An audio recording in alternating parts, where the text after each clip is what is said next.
आप देख रहे हैं यूट्यूब चैनल समता सैनिक दल मध्य प्रदेश। कैमरामैन रोहित रंगारे के साथ हमारे समक्ष उपस्थित है राष्ट्रीय बॉडी के आयुष्मान अमर दीपांकर सर, जो राष्ट्रीय अतिरिक्त महासचिव है। सर, समता सैनिक दल के सिपाहियों के लिए 22 प्रतिज्ञा का कितना महत्व है? धन्यवाद साथी रमेश रंगारे जी।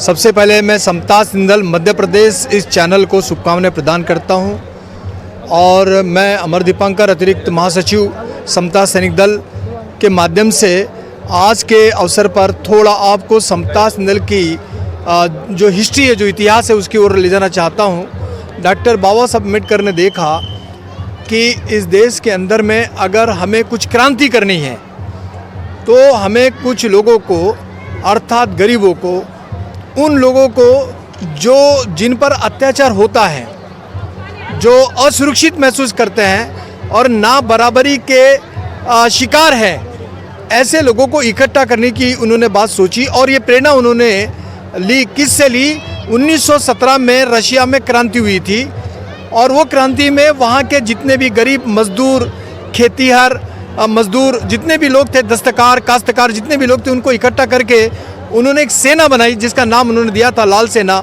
और उन्होंने वो बड़ी क्रांति रशिया में की। दूसरी क्रांति चाइना में हुई माओ त्से-तुंग के नेतृत्व में। तीसरी क्रांति फ्रांस में हुई, और वो रूसो नामक एक लेखक थे जिसने किताब लिखी थी सोशल कॉन्ट्रैक्ट। और उस तीनों इस क्रांति से डॉक्टर बाबा साहब अम्बेडकर ने देखा कि मानव अधिकार, एक मानव होने के नाते उनके जो मूलभूत अधिकार है, वो तक अधिकार भारत में रहने वाले अनुसूचित जाति जनजाति के लोगों को नसीब नहीं है।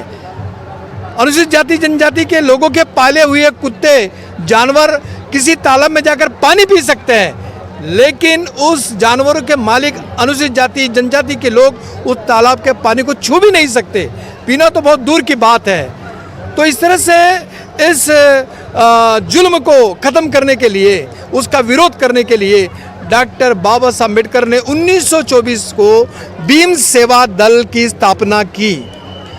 और मराठा और ब्राह्मण महाराष्ट्र के अंदर में एक ऐसा हुआ था कि एक दूसरे को मारने पर उतारू हो गए थे। तो कुछ ब्राह्मण लोग बाबा साहब के पास जाकर के विनती करने लगे कि बाबा साहब हमें बचा लीजिए, इन मराठों से हमें बचा लीजिए, तो हमें आप बताइए कि हम कैसे इसका सामना कर सकते। तब बाबा साहब तो मानवता के पुजारी थे। वो कहते थे कि ब्राह्मणिज्म, ब्राह्मणवाद से मैं विरोध करता हूँ, एक व्यक्तिगत ब्राह्मण से नहीं।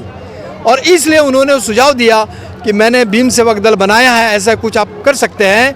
तो बाबा साहब से प्रेरणा लेकर 1925 में नागपुर के इस भूमि पर रेशिम बाग में राष्ट्रीय स्वयंसेवक संघ की स्थापना हुई। और उसके बाद बाबा साहब ने भीम सेवा दल को समता सैनिक दल के इस नाम में परिवर्तित करके 19 मार्च 1927 को महाड़ में स्थापित किया। और बड़े आश्चर्य की बात है रंगारे जी कि उस समय समता सैनिक दल की शाखा पूरे भारत में बाबा साहब की आवाज़ पर खुल गई, और लोग बड़े तेजी के साथ में अपनी अपनी शाखाओं में अखाड़ा चलाने लगे, लाठी काठी चलाने लगे। और मजाल है किसी की कि जो शेर पर हमला करके, शेर का शिकार करके ये उसकी बलि दी जा सके, क्योंकि बाबा साहब का एक प्रसिद्ध स्टेटमेंट है कि बलि बकरी की दी जाती है, शेर की नहीं। इसलिए बाबा साहब ने समता सैनिक दल के माध्यम से अपने असहाय लोगों को, निराश लोगों को एक शेर बनाने के उस दिशा में समता सैनिक दल की स्थापना की थी, और उस समय अत्याचार का ग्राफ गिर गया।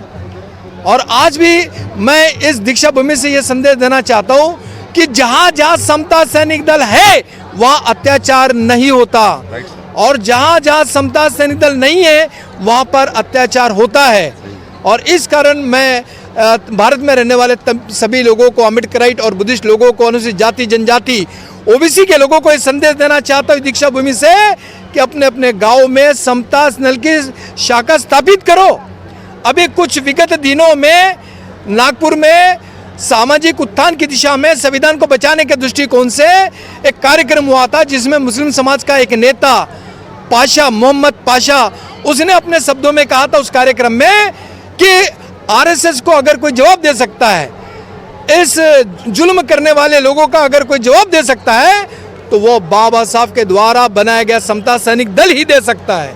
इसलिए मैं मुस्लिम समाज के लोगों को निमंत्रण देता हूँ, अपील करता हूँ कि सारे के सारे मुसलमान समता सैनिक दल में शामिल हो जाए। और उन्होंने कुछ क्रिश्चियन लोग के फादर बैठे थे, उनको भी अपील किया कि फादर आप लोगों को भी अपील करना चाहिए क्रिश्चियन लोगों से कि ये आरएसएस विषमतावादी, जातिवादी, वर्णवादी, ना बराबरी को रखने वाले, जुल्म करने वाले ऐसे लोगों को अगर जवाब दे सकता है तो समता सैनिक दल, क्रिश्चियन लोगों ने भी समता सैनिक दल में शामिल होना चाहिए। तो इस तरह से सारे भारत में अगर अनुसूचित जाति, जनजाति, पिछड़ा वर्ग, माइनॉरिटी के लोग अगर शामिल हो जाते हैं तो एक बहुत बड़ी शक्ति भारत के अंदर हम उभार सकते हैं और अपने जो हक अधिकार है उसको छीन के ले सकते हैं। और ये जो अत्याचार है इसका खिलाफ ठीक से अब इसका विरोध कर सकते हैं, इसका मुकाबला हम कर सकते हैं। इसलिए इस अवसर पर मैं समता सैनिक दल के ओर से अपने तमाम लोगों को मैं शुभकामनाएं प्रदान करता हूँ, मंगल कामनाएं प्रदान करता हूँ। जय भीम, नमो बुद्धाय।